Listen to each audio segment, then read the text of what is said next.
السلام عليكم ورحمة الله.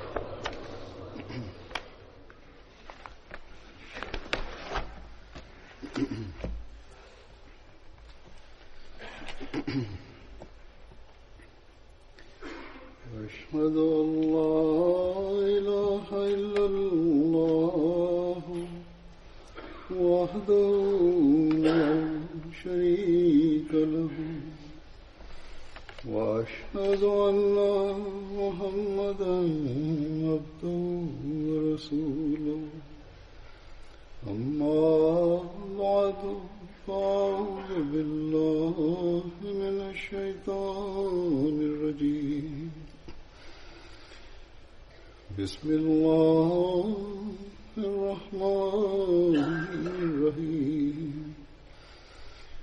الحمد لله رب العالمين الرحمن الرحيم مالك يوم الدين إياك نعبد وإياك نستعين اهدنا الصراط المستقيم صراط الذين أنعمت عليهم غير المغضوب عليهم ولا الضالين. बदरी असहाबनि जे ज़िक्र में अॼु मां जन असहाबीअ जो ज़िक्र कंदुसि. उन्हनि जो नालो आहे हज़रत आसिम बिन अदी रज़ी अल्लाह ताला अन्हु. हज़रत आसिम जे वालिद जो नालो अदी हो. हिननि जो तालुक़ कबीले बनु अजलान बिन हारिसा सां हो, जेको कबीले बनु ज़ैद बिन मलिक जो हलीफ़ हो. हज़रत आसिम बनु अजलान जे सरदार ऐं हज़रत मान बिन अदी जा भाउ हुआ. हज़रत आसिम जी कुनियत अबू बकर बयानु कई वञे थी, जॾहिं त किन जे वेझो हिन जी कुनियत अबू अब्दुल्ला, अबू उमर ऐं अबू अमर बि आहे. हज़रत आसिम विचोले क़द जा हुआ ऐं वारनि में मेंदी विझंदा हुआ. हज़रत आसिम जे पुट जो नालो अबुल बरदा हो. हज़रत आसिम जी धीअ जो नालो सहला हो, जंहिं जी शादी हज़रत अब्दुर्रहमान बिन औफ सां थी ऐं उन्हनि जी शादीअ मां 4 ॿार हुआ. 3 पुट मान, उमर, ज़ैद ऐं हिकड़ी धीउ अब्दुर्रहमान सूरा. पाण सॻोरा सल्लल्लाहु अलैहि वसल्लम जॾहिं बदर ॾांहुं रवाना थियण लॻा त पाण सॻोरनि सल्लल्लाहु अलैहि वसल्लम हज़रत आसिम बिन अदी खे कबा ऐं मदीने जे मथे हिसे आलिया ते अमीर मुक़ररु फ़रमायो. हिकड़ी रिवायत में ही बि अचे थो त रोहा जॻह तां रसूलुल्लाह सल्लल्लाहु अलैहि वसल्लम हज़रत आसिम खे मदीने जे मथे हिसे आलिया ते अमीर मुक़ररु कंदे वापसि मोकिले छॾियो. पाण सॻोरनि सल्लल्लाहु अलैहि वसल्लम हज़रत आसिम खे वापसि मोकिलियो, पर खेनि बदर वारे असहाब में ॻणियाऊं ऐं उन्हनि जे लाइ गनीमत जे मालनि मां बि हिसो मुक़ररु फ़रमायाऊं. सीरत ख़ातमुन्नबीयीन में हिन वाक़े जो तफ़सील हीअं बयानु थियो आहे. हज़रत मिर्ज़ा बशीर अहमद साहब लिखियो आहे जेको त मदीने मां निकिरंदे पाण पंहिंजे पुठियां अब्दुल्ला बिन उम्मे मखतूम खे मदीने जो अमीर मुक़ररु कयो हुआऊं, पर जॾहिं पाण रोहा जे वेझो पहुता, जेका मदीने खां 36 मीलनि जे मुफ़ासिले ते आहे जॻह, त ग़ालिबन इहो सोचे त अब्दुल्ला हिकड़ो नाबीनो माण्हू आहे ऐं कुरैश जे लश्कर जी आमद जी ख़बर जी तक़ाज़ा आहे त संदन पुठियां मदीने जो इंतज़ाम मज़बूत रहे. पाण अबू लुबाबा बिन मुंज़िर खे मदीने जो अमीर मुक़ररु करे वापसि मोकिले छॾियाऊं ऐं अब्दुल्ला बिन उम्मे मखतूम जे बारे में हुकुम ॾिनाऊं त हू सिर्फ़ इमाम सलात रहनि, पर इंतज़ामी कम अबू लुबाबा सर अंजाम ॾींदा. मदीने जी मथे पासे वारी आबादी माना त कबा जे लाइ पाण आसिम बिन अदी खे अलॻि अमीर मुक़ररु फ़रमायाऊं। हज़रत आसिम ग़ज़वा उहद ऐं ग़ज़वा खंदक समेत सभिनी ग़ज़वात में रसूलुल्लाह सल्लल्लाहु अलैहि वसल्लम सां गॾु शरीक थिया। हज़रत आसिम 45 हिजरी में हज़रत मुआविया जी हुकूमत जे दौर में मदीने में फ़ौत थिया। ओड़ी महिल हिननि जी उमिरि 115 साल हुई। कंहिंजे वेझो ही 120 सालनि जी उमिरि में फ़ौत थिया। जॾहिं हज़रत आसिम जी वफ़ात जो वक़्तु आयो त हिननि जे घर वारनि रोअण शुरू करे ॾिनो। इन ते उन्हनि चयो त मूं ते न रो, छो त मां त पंहिंजी उमिरि गुज़ारे वरिती आहे ऐं तमामु डिघी उमिरि गुज़ारे वरिती आहे। रसूल करीम सल्लल्लाहु अलैहि वसल्लम जॾहिं असहाब सगोरनि खे ग़ज़वा तबूक जी तयारी जो हुकुम ॾिनो त पाण सगोरन सल्लल्लाहु अलैहि वसल्लम अमीरनि खे अल्लाह जी वाट में माल ऐं सुवारी मुहैया करण जी तहरीक बि फ़रमाई ऐं इन ते मुख़्तलिफ़ माण्हुनि पंहिंजी पंहिंजी हैसियत जे मुताबिक़ क़ुर्बानी पेश कई। इन ई मौक़े ते हज़रत अबू बकर पंहिंजे घर जो समूरो माल खणी आया जो जेको 4000 दिरहम हो। रसूलुल्लाह सल्लल्लाहु अलैहि वसल्लम हज़रत अबू बकर खां पुछियो त पंहिंजे घर वारनि जे लाइ बि कुझु छॾियो अथई या न, त उन्हनि अर्ज़ु कयो त घर वारनि जे लाइ अल्लाह ऐं उन जो रसूल छॾे आयो आहियां। हज़रत उमर पंहिंजे घर जो अधु माल खणी आया। पाण सगोरन सल्लल्लाहु अलैहि वसल्लम हज़रत उमर खां पुछा कई त पंहिंजे घर वारनि जे लाइ बि कुझु छॾे आयो आहीं या न, त उन्हनि अर्ज़ु कयो त अधु छॾे आयो आहियां। इन मौक़े ते हज़रत अब्दुर्रहमान बिन औफ़ 100 औकिया ॾिना। हिकिड़ो औकिया 40 दिरहमनि जो हूंदो आहे। त पाण सगोरन सल्लल्लाहु अलैहि वसल्लम फरमायो, उस्मान बिन अफ़ान ऐं अब्दुर्रहमान बिन औफ़ ज़मीन ते अल्लाह ताला जे ख़ज़ाननि मां ख़ज़ाना आहिनि जेके अल्लाह जी रज़ा जे लाइ ख़र्च कंदा आहिनि। इन मौक़े ते औरतुनि बि पंहिंजा ज़ेवर पेश कया। इन ई मौक़े ते हज़रत आसिम बिन अदी जंहिंजो ज़िक्र थी रहियो आहे उन्हनि 70 वस्क खजूरूं पेश कयूं। हिकिड़े वस्क में 60 साह हूंदा आहिनि ऐं हिकिड़ो साह तक़रीबन 2.5 सेर जो हूंदो आहे, अहिड़ी तरह या 2.5 किलो जो। त खजूरुनि जो कुल वज़न इन लिहाज़ खां 262 मण बणिजे थो। हिकिड़ो मण तक़रीबन 40 सेरनि जो पाकिस्तान जो वज़न आहे या 39 किलो जो या 38 किलो जो हूंदो आहे। बहरहाल हज़रत आसिम बि इन मौक़े ते जेके उन्हनि वटि खजूरूं हुयूं उहे पेश कयूं ऐं वॾे मक़दार में पेश कयाऊं। हज़रत आसिम बिन अदी उन्हनि असाबनि मां हुआ जिन खे पाण सगोरन सल्लल्लाहु अलैहि वसल्लम ज़िरार मस्जिद ठाहिण जो हुकुम ॾिनो। हिन वाक़े जो तफ़सील हीअं बयानु थियो आहे।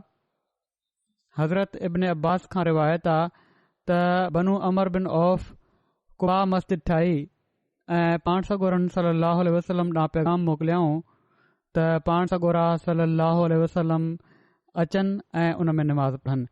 जॾहिं बनू गनम बिन औफ़ जे कुझु माण्हुनि इन मस्जिद खे ॾिठो त उन्हनि चयो त असां बि हिकिड़ी मस्जिद ठाहियूं था जीअं बनू अमर ठाही आहे। त उन्हनि खे अबू आमिर फासिक वॾो मुखालिफ़ हुयो ई फितनो पैदा करण वारो हुयो।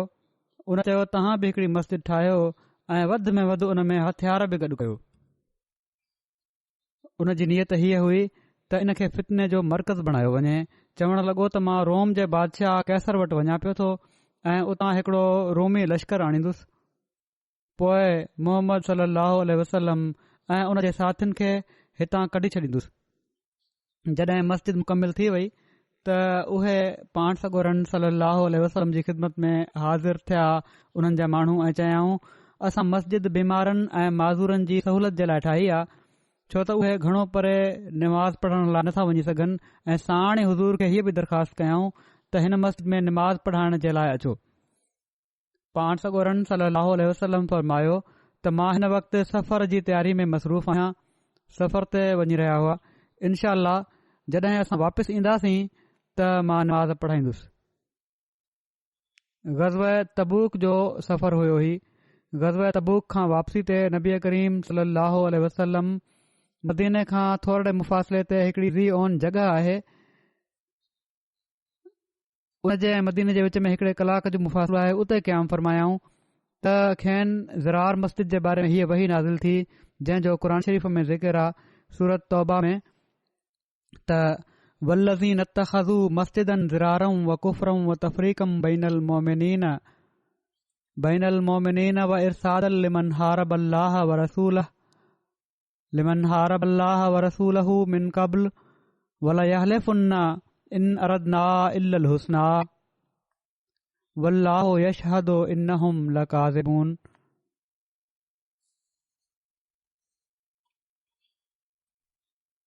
ऐं उहे माण्हू जन तकलीफ़ पहुचाइण ऐं कुफ़र फैलाइण ऐं मोमिननि जे विच में फोट विझण ऐं अहिड़े शख़्स खे कमीन गाह मुहैया करण जे लाइ जेको अल्लाह ऐं उन जे रसूल सां पहिरियां ई लड़ाई करे पियो थो हिकड़ी मस्जिद ठाही आहे, ज़रूर हू कसम खणंदा त असां भलाई खां सवाइ कुझु न पिया चाहियूं। जॾहिं त अल्लाह शाहिदी ॾिए थो त यकीनन उहे कूड़ा आहिनि। पाण सॻोरन सल्लल्लाहु अलैहि वसल्लम इन मौक़े ते इन खां बाद मालिक बिन दोशम ऐं मान बिन अदी खे घुरायो ऐं उन्हनि खे ज़रार मस्जिद ठाहिण जो हुकुम ॾिनऊं। कुझु रिवायतुनि में हीअ बि आहे त हज़रत आसिम बिन अदी ऐं आमिर बिन सकन ऐं वहशी जंहिं हज़रत हमज़ा खे शहीद कयो हुयो ऐं सुवैद बिन अब्बास खे बि पाण सॻोरन सल्लल्लाहु अलैहि वसल्लम इन मक़सद जे लाइ मोकिलियो। शरह ज़रकानी में हीअ बि लिखियलु आहे त मुमकिन आहे त पाण सॻोरन सल्लल्लाहु अलैहि वसल्लम पहिरियां ॿिनि माण्हुनि खे मोकिलियो हुजे, पोइ वधीक 4 माण्हू उन्हनि जी मदद जे लाइ मोकिलिया हुजऊं। पाण सॻोरन सल्लल्लाहु अलैहि वसल्लम उन्हनि खे ज़रार मस्जिद ॾांहुं वञण जो इरशाद फ़रमायो त उन खे ड्राए छॾियो ऐं साड़े छॾियो। हीअ चवनि था ही सभई माण्हू तेज़ी सां कबीले बनू सालिम पहुता जो जेको हज़रत मालिक बिन दोशम जो कबीलो हुयो। हज़रत मालिक बिन दोशम हज़रत मान खे चयो त मूंखे कुझु मोहलत ॾे एसि ताईं जो मां घरां बाहि खणी अचां। जीअं त हू घरां खजी जी सुकी ॾारी खे बाहि ॾेई आया। पोइ हू सिज लथे ऐं सोमाणी जे विच में मस्जिद ज़रार वटि पहुता ऐं उते वञी उन खे बाहि लॻाए छॾियऊं ऐं उन खे ड्राए छॾियऊं। कुझु हिसो ही मां पहिरियां हज़रत मालिक बिन दोशम जे ज़िम्न में बयानु कयो हुयो। बहरहाल उन वक़्तु मस्जिद ठाहिण वारा उते मौजूदु हुआ, पर बाहि लॻण खां बाद हू हेॾे होॾे भॼी विया। जॾहिं नबी करीम सल्लल्लाहु अलैहि वसल्लम मदीने आया त पाण सॻोरन सल्लल्लाहु अलैहि वसल्लम मस्जिद वारी जॻह आसिम बिन अदी खे ॾियणु चाही त हू हिन हंधि पंहिंजो घर ठाहे वठनि जन असाबी जो ज़िक्र थी रहियो आहे। पर आसिम बिन अदी चयो त मां इहा जॻह न वठंदुसि, माज़रत कयाऊं। इन लाइ इन बारे में अल्लाह ताला जेको नाज़िल करणो हो करे छॾियो। माना त हीअ त अहिड़ी जॻह बणी आहे जेका अल्लाह ताला खे उन जी इमारत उते पसंदि न आई हुई। इन लाइ मां नथो चाहियां। पाण सॻोरन सल्लल्लाहु अलैहि वसल्लम उन खे पोइ साबित बिन अकरम खे ॾेई छॾियो जिन वटि को घर न हुयो।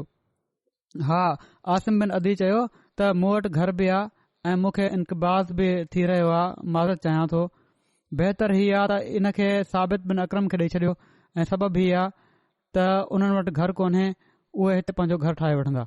सो रसूल करीम सल्लल्लाहु अलैहि वसल्लम उहा मस्जिद वारी जॻह जेका हुई, मस्जिद ज़रार वारी जॻह साबित बिन अकरम खे ॾेई छॾी। इब्न इसहाक़ जे मुताबिक़ मस्जिद ज़रार ठाहिण वारनि मुनाफ़िक़नि जा नाला ही आहिनि: ख़िज़ान बिन ख़ालिद, मुतब बिन कुशैर, अबू हकीबा बिन अज़हर, उबाद बिन हुनैफ, जारिया बिन आमिर ऐं उन्हनि जा 2 पुट मजमा बिन जारिया ऐं ज़ैद बिन जारिया, नुफ़ैल बिन हारिस, यख़ज़ल बिन उस्मान, वदिया। त बहरहाल ही माण्हू हुआ जेके अबू आमिर रहब जंहिंजो नालो रसूलुल्लाह सल्लल्लाहु अलैहि वसल्लम फासिक रखियो हुयो, उन सां ही सभई रलियल हुआ।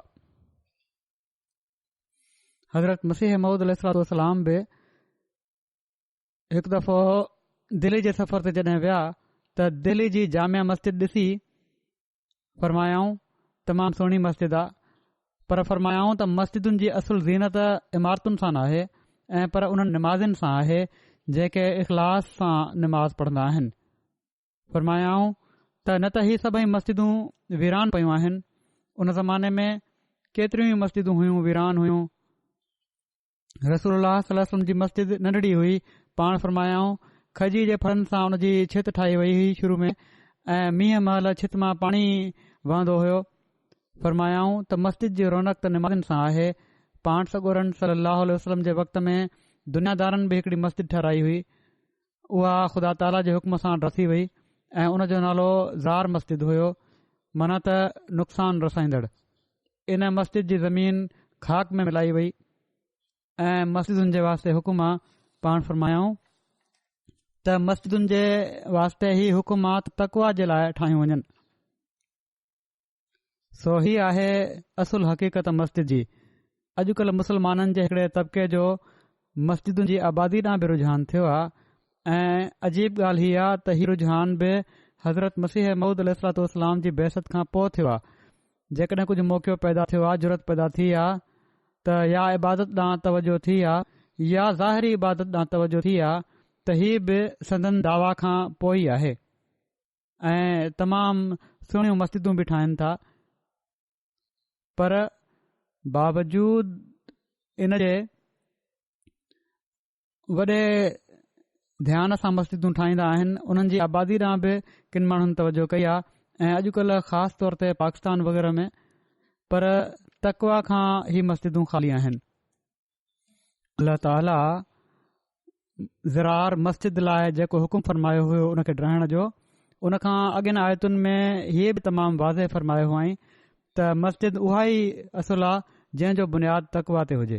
पर हिननि गैरहमदी आलिमनि पंहिंजी दानिश में तकवा सिर्फ़ इन ई ॻाल्हि खे समझी वरितो आहे त हज़रत मसीह मऊद अलैहिस्सलाम जे ख़िलाफ़ बकवास कजे।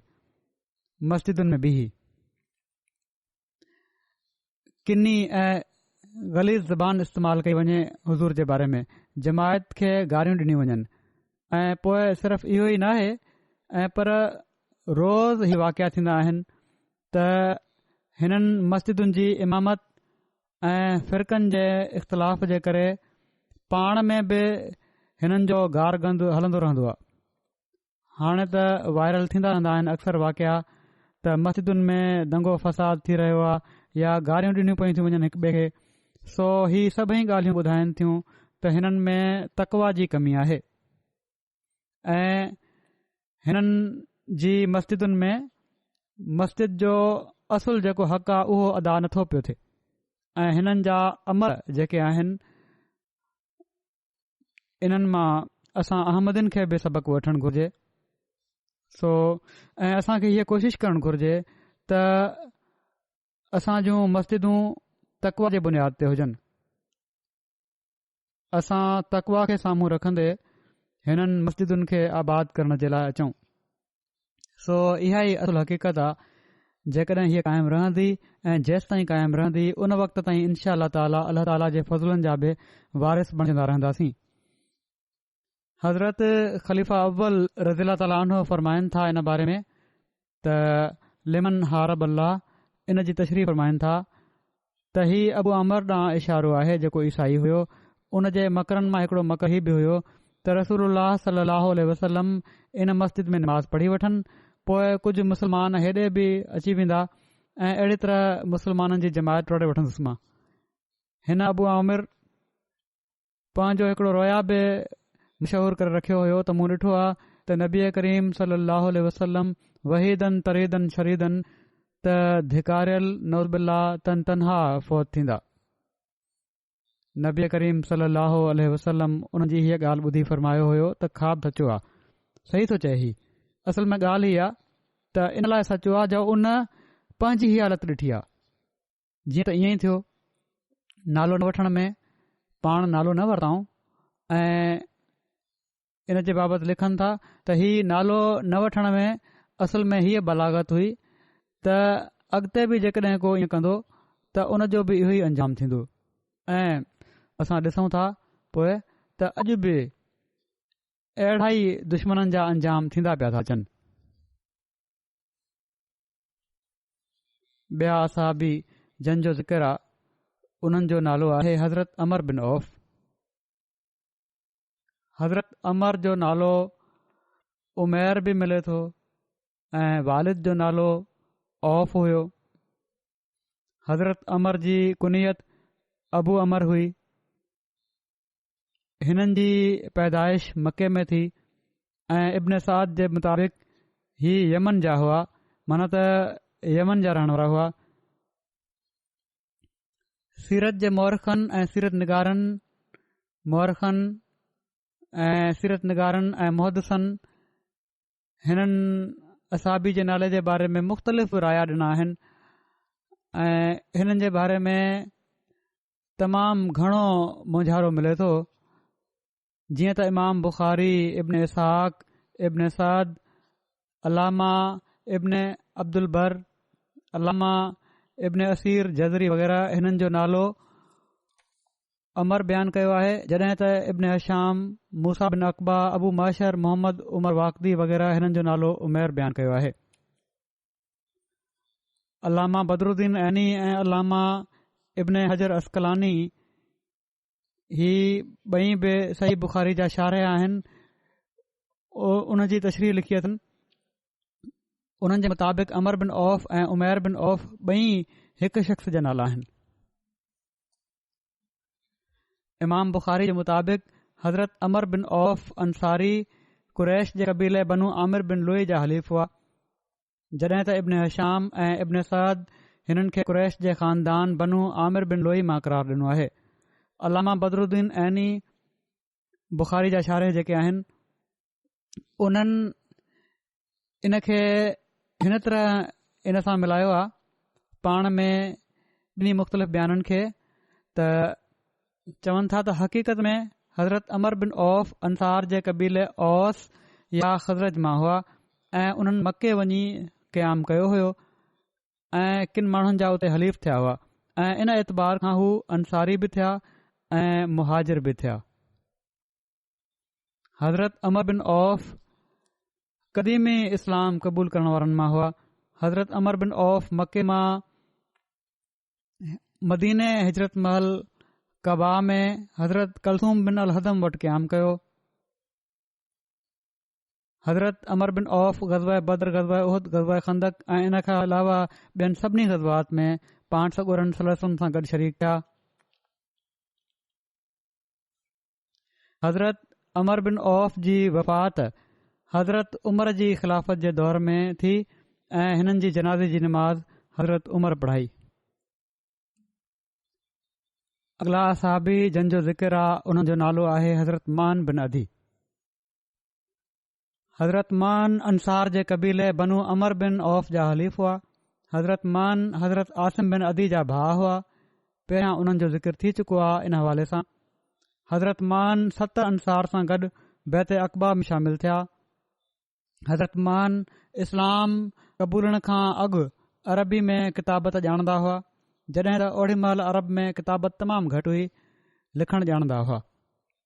हज़रत मान ग़ज़वा बदर, उहद ऐं खंदक समेत सभिनी ग़ज़वात में रसूलुल्लाह सल्लल्लाहु अलैहि वसल्लम सां गॾु शामिल थिया। हज़रत ज़ैद बिन ख़त्ताब मके मां मदीने ॾांहुं हिजरत कई त उन खां पोइ पाण सॻोरन सल्लल्लाहु अलैहि वसल्लम हज़रत मान बिन अदी ऐं ज़ैद बिन ख़त्ताब जे विच में मवाख़ात क़ाइमु फ़रमाई।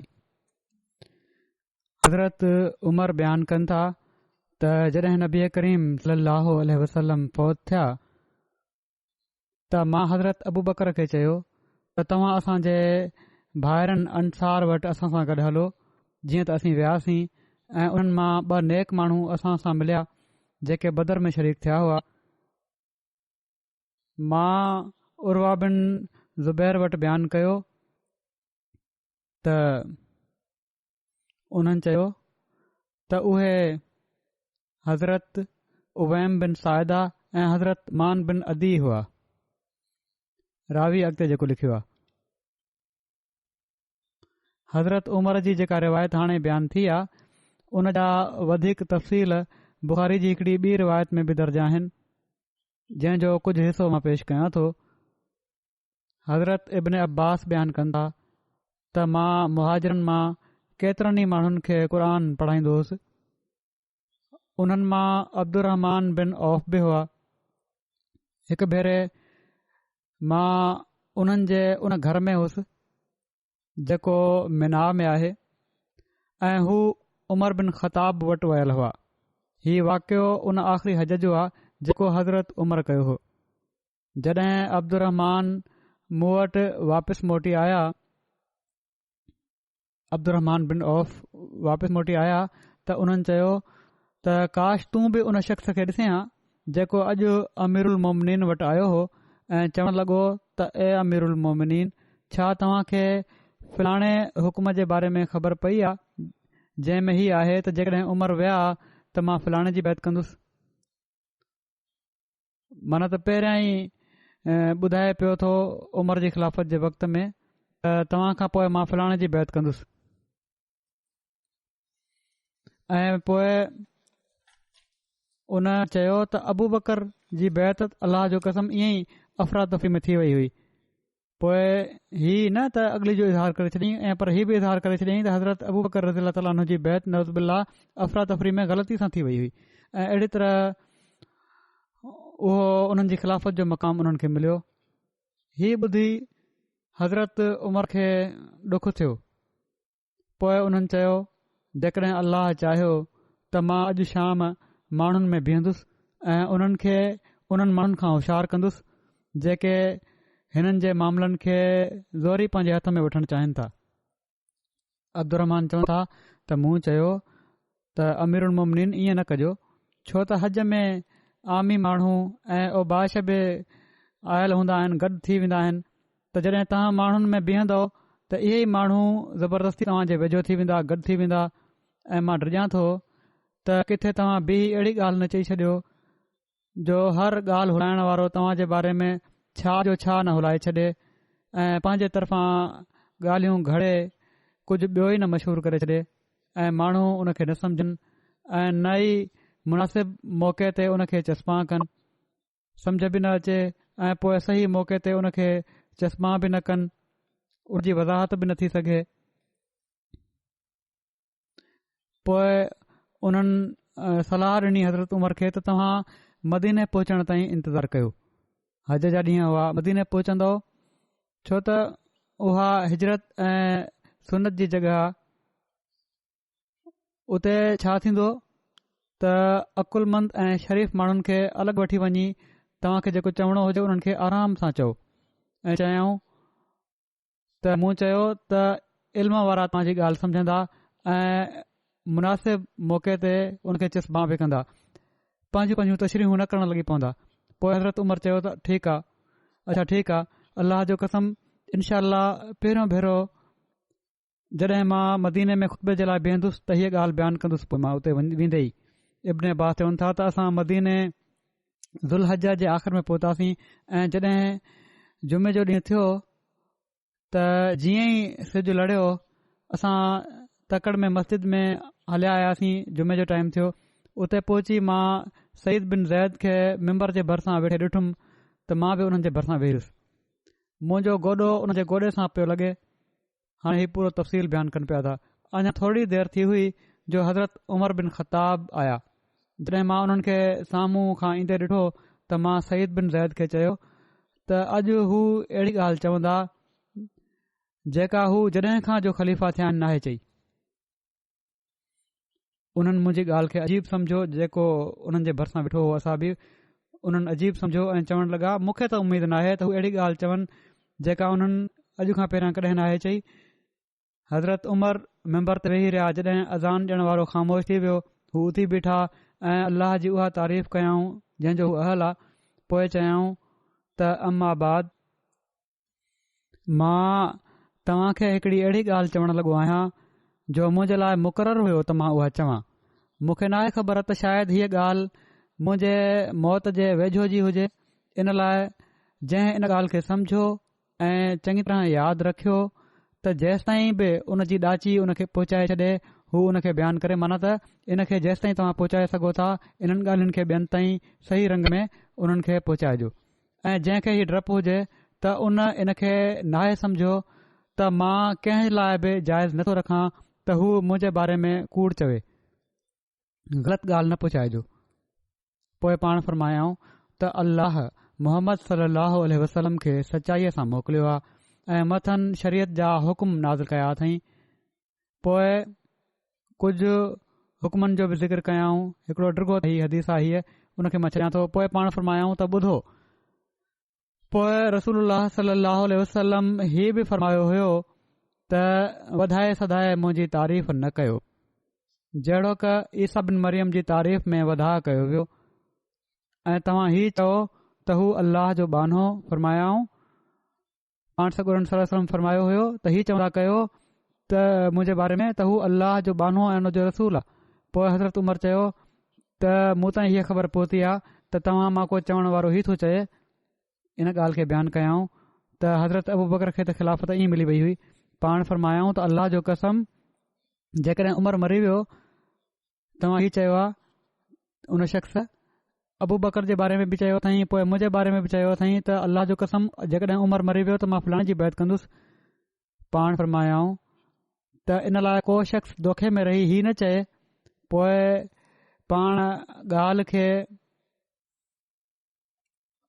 पहिरियां हज़रत उमर ॾांहुं वठी विया। आईंदा अचण वारी त बाद जी ॻाल्हि आहे, न हज़रत अबू बकर ॾांहुं वठी विया। इन बारे में वज़ाह करे छॾियां।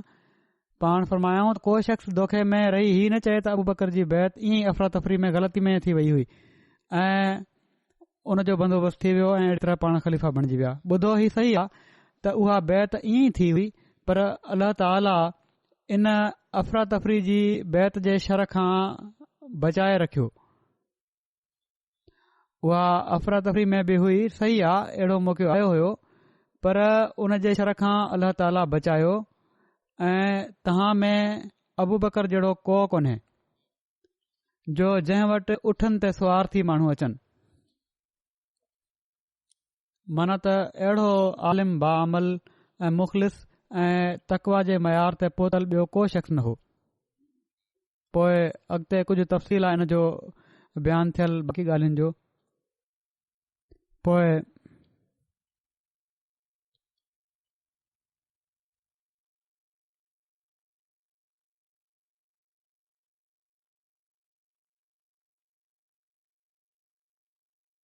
पाण फरमायाऊं त जंहिं मुसलमाननि जी सलाह खां बग़ैर कंहिं शख़्स जी बैत कई त उन जी बैत न कई वञे। माना त जेका बैत थी हुई उहा ॾाढी सलाह मशवरे सां थी हुई। ऐं हीउ बि यादि रखो त जंहिं मुसलमाननि जे मशवरे खां बग़ैर बैत कई कंहिं शख़्स जी, त उन जी बैत न कई वञे ऐं न उन शख़्स जी जंहिं उन जी बैत कई। इन लाइ जो किथे हू पंहिंजो पाण खे माराए न विझे। ऐं असल में असांजो वाक़ियो हीअं थियो हुयो। पोइ हज़रत उमर बयानु फरमायो त जॾहिं अल्लाह नबी करीम सलाहु वसलम खे वफ़ात ॾिनी त अंसार असांजा मुख़ालिफ़ थी विया ऐं असां सभई सकीफ़ा बनु साइदा में गॾु थी ऐं अली ऐं ज़ुबैर ऐं जेके उन्हनि ॿिन्ही सां गॾु हुआ असांजा मुख़ालिफ़ हुआ ऐं मुहाजिर गॾु थी अबू बकर वटि आया।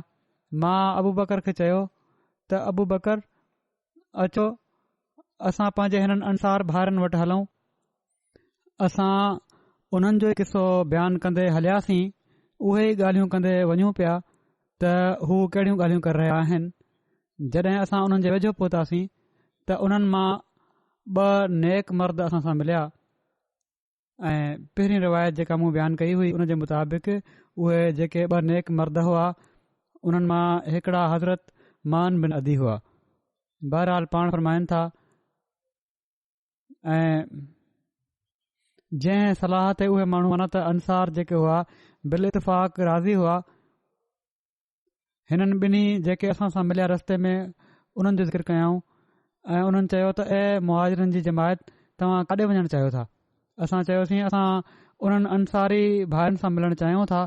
त हिननि ॿिन्ही चयो, हीअ जेके मिलिया हुआ रस्ते में जिन में हज़रत मान बिन अदी बि हुआ, त हरगिज़ उते न वञिजो, तव्हां लाइ इहो ई मुनासिबु आहे त उन्हनि वटि न वञो। जेका तव्हां सलाह करणी आहे पाण ई उहा करे वठो। हज़रत उमर चवनि था, मूं चयो त अल्लाह जो कसम असां ज़रूर उन्हनि वटि वेंदासीं। ऐं हीउ चई असां हली पियासीं ऐं बनू साइदा जे तंबूअ में उन्हनि वटि वञी पहुतासीं। उते अंसार जो हज़रत अबू बकर सां ऐं हज़रत उमर सां हिकिड़ो डिघो बहस थियो ऐं जेका ॻाल्हि ॿोल हुई उहा ख़िलाफ़त जी चूंड जे बारे में हुई ऐं इन जो पोइ अॻिते हिकिड़ो डिघो तफ़सील आहे। इन जो कुझु हद ताईं तफ़सील जेको हज़रत मुस्लिम मौद बयानु फ़रमायो आहे उहो मां बयानु करे थो छॾियां। सकीफ़ा बनू साइदा वारा हिते अंसार जी जॻह ते वेठा हुआ। इन वाक़े जो ज़िक्र कंदे फ़रमाइनि था त रसूल करीम सलाहु वसलम जी वफ़ात ते असाबनि जा 3 टोला बणिजी विया हुआ। हिकिड़े टोले ही सोचियो त रसूल करीम सलाहु वसलम खां पोइ हिकिड़ो अहिड़ो शख़्स ज़रूरु हुअणु घुर्जे जेको इस्लामी निज़ाम खे क़ाइमु करे, पर छो त नबी जे मक़सद खे उन जे घर वारा ई बहितर तौर ते सम्झी सघनि था, तंहिं करे नबी करीम सलाहु वसलम जे घर वारनि मां ई को शख़्स मुक़ररु हुअणु घुर्जे। हिकिड़ो टोलो ही पुछे त संदन औलाद मां को शख़्स हुअणु घुर्जे, कंहिं ॿिए ख़ानदान मां को ॿियो शख़्स न हुअणु घुर्जे। इन टोले जे ज़हन में हीअ ॻाल्हि हुई त जेकॾहिं कंहिं ॿिए ख़ानदान मां को शख़्स ख़लीफ़ो मुक़ररु थी वियो त माण्हू उन जूं ॻाल्हियूं मञींदा कोन ऐं अहिड़ी तरह निज़ाम में ख़लल ईंदो। घर वारनि मां मुराद आहे त औलाद या उन्हनि जा वेझा ॼातरा वग़ैरह बि थी सघनि था, त बहरहाल अहिड़ी तरह निज़ाम में ख़लल ईंदो। हज़रत मुस्लिम लिखनि था, पर जेकॾहिं संदन ख़ानदान मां ई कोई ख़लीफ़ो मुक़ररु थी वियो त छो त माण्हुनि खे उन ख़ानदान जी इताद जी आदत आहे, तंहिं करे हू ख़ुशी सां उन जी इताद क़बूले वठंदा। जीअं हिकिड़े बादशाह जी ॻाल्हि मञण जी माण्हुनि खे आदत पइजी वेंदी आहे, जॾहिं उहो फ़ौत थी वेंदो आहे त उन जो पुटु जानशीन बणजंदो आहे त उन जी इताद बि हू शौक़ सां करण लॻी पवंदा आहिनि। पर ॿियो टोलो जेको हुयो उन सोचियो त इन जे लाइ रसूल करीम सलाहु वसलम जे घर वारनि मां हुअण जो शर्त ज़रूरी कोन्हे। मक़सद त ही आहे त रसूल करीम सलाहु वसलम जो हिकिड़ो जानशीन हुजे, सो जेको सभिनी खां वधीक इन जो हक़दार हुजे उन जे हवाले ई कमु हुअणु घुर्जे। इन ॿिए टोले जा वरी अॻिते 2 हिसा थी विया ऐं तोड़े उहे ॿई इन ॻाल्हि ते मुतहद हुआ त रसूल करीम सलाहु जो को जानशीन हुअणु घुर्जे, पर उन्हनि मां इन ॻाल्हि ते इख़्तिलाफ़ थी वियो उन्हनि में त रसूल करीम सलाहु जो जानशीन कहिड़नि माण्हुनि मां हुजे। हिकिड़े टोले जो ख़्यालु हुयो त जेके माण्हू तमामु घणे वक़्त ताईं संदन ज़ेर तालीम रहिया आहिनि उहे उन जा मुस्तहिक आहिनि, माना त मुहाजिर, ऐं उन्हनि मां बि कुरैश जंहिंजी ॻाल्हि मञण जे लाइ अरब तयारु थी सघनि था। ऐं किन ही सोचियो त छो त रसूल करीम सलाहु वसलम जी वफ़ात मदीने में थी आहे ऐं मदीने में जो ज़ोर आहे, तंहिं करे उहे ई इन कम खे चङी तरह हलाए सघनि था। बहरहाल इन ते अंसार ऐं मुहाजिरनि में इख़्तिलाफ़ बि थियो। मक़सद हाणे अंसार ऐं मुहाजिरनि में इख़्तिलाफ़ थी वियो। अंसार जो ही ख़्यालु हुयो त छो त रसूल करीम सलाहु वसलम असुल ज़िंदगी जेका निज़ाम सां तालुक़ रखे थी असां मंझि गुज़ारी आहे, अंसार ही चवनि पिया मदीने में गुज़ारी आहे ऐं मके में को निज़ाम न हुयो। इन लाइ हुकूमत जो निज़ाम असां ई बहितर तौर ते सम्झी सघूं था ऐं ख़िलाफ़त जे बारे में असांजो ई हक़ आहे, कंहिं ॿिए जो हक़ नाहे। ॿियो दलील हू ही ॾियनि पिया त ही इलाइक़ो असांजो आहे ऐं तबनि असांजी ॻाल्हि जो ई माण्हुनि ते वधीक असरु थी सघे थो, मुहाजिरनि जो असरु नथो थी सघे। सो रसूल करीम सलाहु वसलम जो जानशीन असां मां हुअणु घुर्जे, मुहाजिरनि मां न। इन जे मुक़ाबले में मुहाजिर ही चवनि पिया त रसूल करीम सलाहु वसलम सां जेतिरो घणो असां गॾु रहिया आहियूं ओतिरो अंसार गॾु नाहिनि रहिया, ओतिरो वक़्तु हुज़ूर सां गॾु नाहिनि रहिया उहे। इन लाइ दीन खे सम्झण जी जेका क़ाबिलियत असां मंझि आहे उहा अंसार जे अंदरि कान्हे। इन इख़्तिलाफ़ ते पाण लिखनि था त इन इख़्तिलाफ़ ते अञा ॿिया माण्हू गौर करे ई रहिया हुआ ऐं हू कंहिं नतीजे ते न पहुता हुआ जो हिन आख़िरी टोले जेको अंसार जे हक़ में हुयो बनी साइदा जे हिकिड़े वांडे में गॾु थी इन बारे में सलाह मशवरो शुरू करे ॾिनऊं ऐं साद बिन उबादा जेके ख़िज़रत जा सरदार हुआ ऐं नक़ीबनि मां हुआ उन्हनि जे बारे में तबियतुनि जो इन पासे रुझान थी वियो त उन्हनि खे ख़लीफ़ो मुक़ररु कयो वञे। जीअं त अंसार पाण में ॻाल्हि ॿोल कंदे चयो त मुल्क असांजो आहे, ज़मीनूं असां जूं आहिनि, जाइदादियूं असां जूं आहिनि ऐं इस्लाम जो फ़ाइदो इन में आहे त असां मां को ख़लीफ़ो मुक़ररु थिए। फ़ैसिलो कयाऊं इन ॻाल्हि ते त इन मनसब जे लाइ साद बिन उबादा खां बहितर ॿियो को शख़्स कोन्हे। हीअ ॻाल्हि ॿोल थी रही हुई जो किन चयो त जेकॾहिं मुहाजिरनि इन जो इनकार कयो त छा थींदो। सुवाल उथियो। इन ते कंहिं चयो त पोइ असां चवंदासीं त मिना अमीरुन व मिनकुम अमीर, माना त हिकिड़ो अमीर तव्हां मां हुजे ऐं हिकिड़ो असां मां। साद जेके तमामु ॾाहा शख़्स हुआ उन्हनि चयो त हीअ त पहिरीं कमज़ोरी आहे, जिन खे अमीर बणाइण चाहिनि पिया ख़लीफ़ो अंसार, उन्हनि चयो त हीअ त पहिरीं कमज़ोरी आहे, माना या त असां मां ख़लीफ़ो हुअणु घुरिजे या हुननि मां। मिना अमीरुन व मिनकुम अमीर चवणु त ॼण त ख़िलाफ़त जे मफ़हूम खे न सम्झणा ऐं इन सां इस्लाम में रखणो पवंदो ऐं हीउ रुखनो विझणा। इन सलाह खां पोइ जॾहिं मुहाजिरनि खे ख़बर पई त उहे तकड़ में उते अची विया, जहिड़ो क हज़रत उमर बयानु फ़रमायो, जेको पहिरियां ज़िक्र थी चुको आहे त पाण हज़रत अबू बकर ऐं कुझु ॿिया माण्हू विया उते, छो त हू सम्झनि पिया त जेकॾहिं मुहाजिरनि मां को ख़लीफ़ो थियो त अरब उन जी इताद न कंदा। सिर्फ़ मदीने जी ॻाल्हि न आहे ऐं पर पूरे अरब जी ॻाल्हि आहे। मदीने में बेशक अंसार जो ज़ोर हुयो, पर सॼो अरब मके वारनि जी अज़मत ऐं उन्हनि जे शर्फ़ जो क़ाइल हुयो। सो मुहाजिरनि समझो त जेकॾहिं हिन वक़्तु अंसार मां को ख़लीफ़ो मुक़ररु थी वियो त अरब वारनि जे लाइ ॾाढी ॾुखियाई पेश ईंदी ऐं मुमकिन आहे त उन्हनि मां अक्सर इन आज़माइश ते पूरा न रहनि। जीअं त जॾहिं मुहाजिर सभई मुहाजिर उते आया, उन्हनि में हज़रत अबू बकर, हज़रत उमर, हज़रत अबू उबैदा बि शामिल हुआ। हज़रत उमर चवनि था त मां उन मौक़े ते बयानु करण जे लाइ हिकिड़ो तमामु वॾो मज़मून सोचियो हुयो ऐं मुंहिंजो इरादो हुयो त मां वेंदे ई हिकिड़ी अहिड़ी तक़रीर कंदुसि जंहिंसां समूरा अंसार मुंहिंजे दलीलनि जा क़ाइल थी वेंदा ऐं हू इन ॻाल्हि ते मजबूर थी वेंदा त अंसार जे बदिरां मुहाजिरनि मां कंहिंखे ख़लीफ़ो चूंडनि। पर जॾहिं असीं उते पहुतासीं त हज़रत अबू बकर तक़रीर करण जे लाइ उथी बीठा। मां पंहिंजी दिलि में चयो त हिननि भला छा बयानु करणो आहे, पर ख़ुदा जो कसम जेतिरियूं ॻाल्हियूं मूं सोचियूं हुयूं उहे सभई हिननि बयानु करे छॾियूं, हज़रत अबू बकर। ऐं पर इन खां अलावा उन्हनि पाण वटां बि केतिरा ई दलील ॾिना। तॾहिं मूं सम्झो त मां अबू बकर जो मुक़ाबिलो नथो करे सघां। मक़सदु मुहाजिरनि उन्हनि खे ॿुधायो त हिन वक़्तु कुरैश मां ई अमीर हुअणु ज़रूरी आहे। रसूल करीम सलाहु वसलम जी हीअ हदीस बि पेश कयाऊं त अल अहमत मिन कुरैश, त कुरैश मां तव्हां जो इमाम हुअणु ऐं उन्हनि जो दीन में अॻिते निकिरी वञणु ऐं उन्हनि जी क़ुर्बानीुनि जो ज़िक्र कयाऊं जेके दीन जे लाइ हू कंदा आया हुआ। इन ते हबाब बिन मुंज़र ख़िज़र जी मुखालफ़त कई ऐं चयाईं त असां इन ॻाल्हि खे नथा मञी सघूं त मुहाजिरनि मां ख़लीफ़ो हुअणु घुर्जे।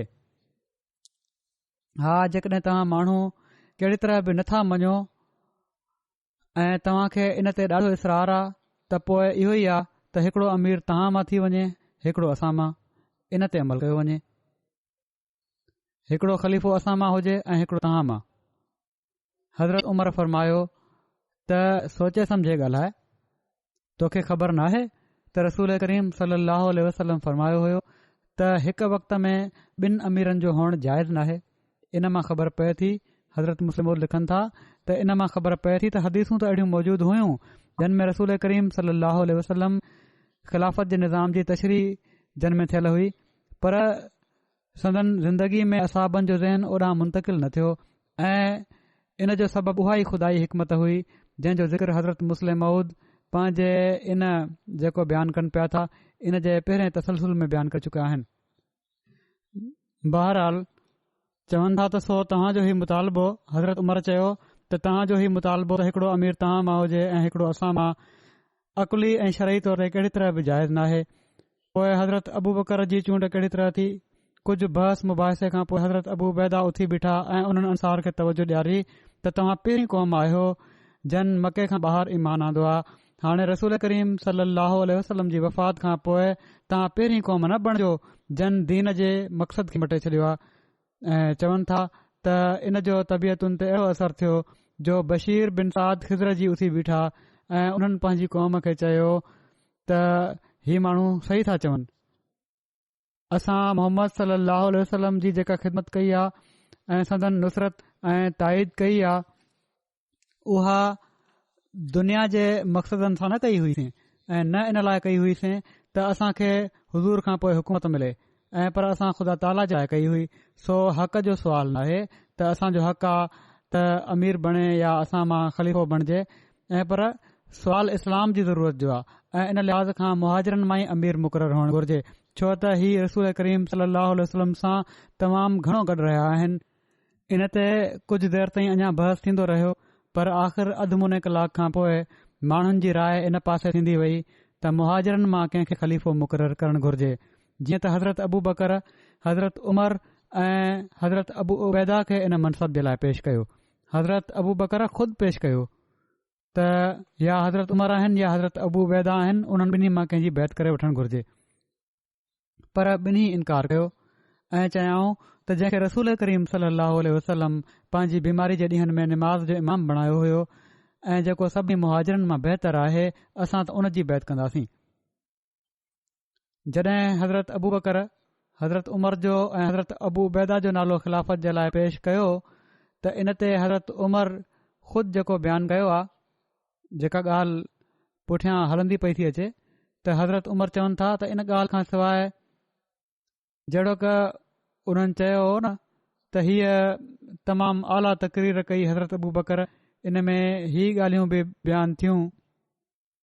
हज़रत उमर चवनि था त सभई ॻाल्हियूं तमामु आला हुयूं, पर हिन ॻाल्हि खां सवाइ मां ॿी का ॻाल्हि नापसंद न कई जेका उन्हनि चई हुई, माना त हज़रत उमर जो नालो पेश कयो हुआऊं या हज़रत अबू उबैदा जो नालो पेश कयो हुआऊं। पाण चवनि था त अल्लाह जो कसम ही हाल हुयो जॾहिं मुंहिंजो नालो हज़रत अबू बकर पेश कयो त जेकॾहिं मूंखे अॻिते करे मुंहिंजो कंधु कपियो वञे हा त जीअं ही मौत मूंखे कंहिं गुनाह जे वेझो अचणु न ॾे हा, त मूंखे हीअ ॻाल्हि वधीक पसंदि हुई इन खां त मां अहिड़ी क़ौम जो अमीर बणिजां जंहिं में अबू बकर हुजनि, माना त उन्हनि जो मक़ाम अहिड़ो आहे। कीअं पियो थी सघे ओॾी महिल मूंखे हज़रत अबू बकर जी मौजूदगी में अमीर बणायो वञे हा, त मां इन खे नापसंद कयो। बाक़ी तक़रीर तमामु आला हुई। बहरहाल त हज़रत मुस्लिम मौद चवनि था हज़रत उमर जॾहिं चयो जेके मुहाजिरनि मां सभिनी खां बहितर आहिनि, असां उन जी बैत कंदासीं, त मतिलबु ही हुयो त इन मनसब जे लाइ हज़रत अबू बकर खां वधी करे ॿियो को शख़्स कोन्हे। जीअं त इन ते हज़रत अबू बकर जी बैत शुरू थी वई।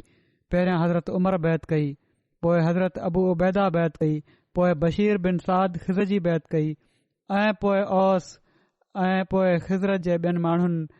एतिरे क़दुरु जोश पैदा थियो ओड़ी महिल जो साद जेके बीमार हुआ ऐं उथी न पिया सघनि, उन्हनि जी क़ौम उन्हनि खे लताड़ींदे अॻिते वधी बैत पई करे।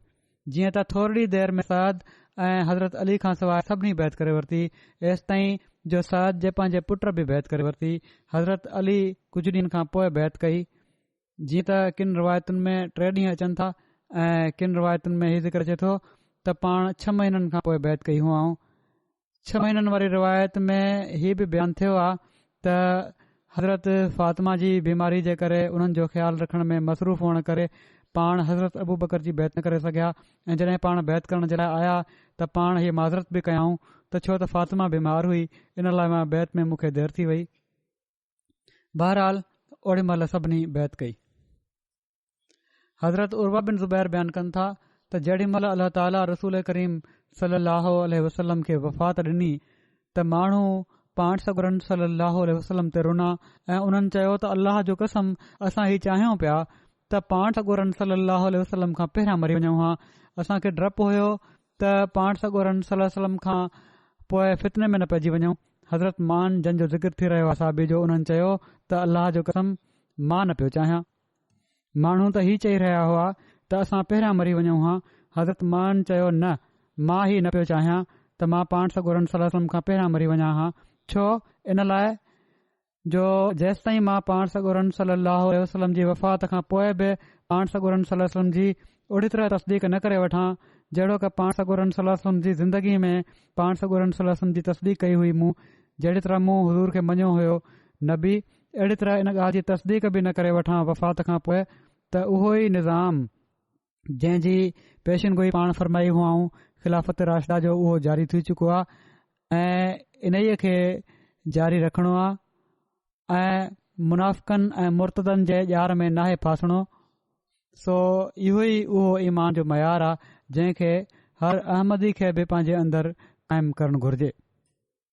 हिकिड़ी रिवायत जे मुताबिक़ हज़रत मान हज़रत ख़ालिद बिन वलीद सां गॾिजी नबी करीम सल्लल्लाहु अलैहि वसल्लम खां पोइ मुर्तदनि ऐं बाग़नि खे सख़्तु सज़ा ॾियण में शामिल हुआ ऐं हज़रत ख़ालिद बिन वलीद 200 घोड़सवारनि सां गॾु हज़रत मान खे यमामा ॾांहुं असुल लश्कर खां अॻ में वारे लश्कर तौरु मोकिलियो हुयो।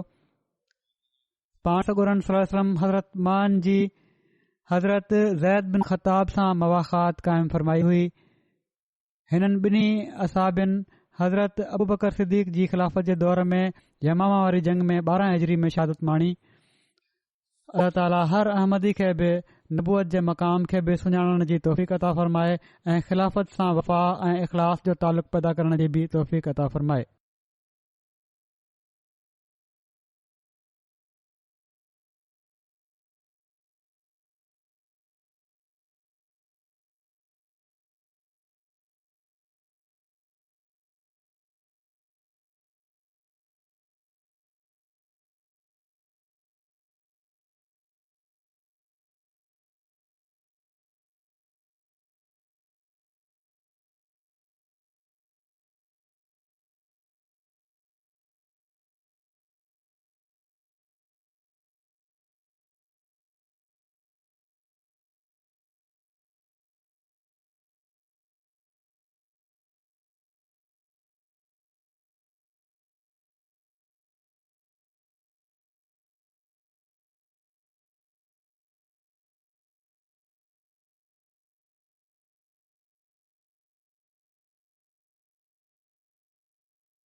Alhamdulillah nahmaduhu wa nasta'inuhu wa nastaghfiruhu wa nu'minu bihi wa natawakkalu alayhi wa na'udhu billahi min shururi anfusina wa min sayyiati a'malina.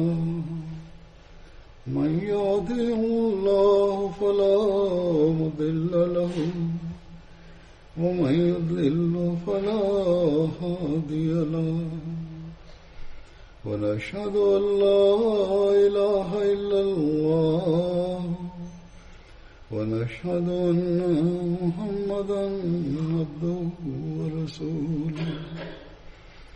عباد الله رحمكم الله إن الله يأمر بالعدل والإحسان وإيتاء ذي القربى وينهى عن الفحشاء والمنكر والبغي يعظكم لعلكم تذكرون. اذكروا الله يذكركم وادعوه يستجب لكم ولذكر الله أكبر.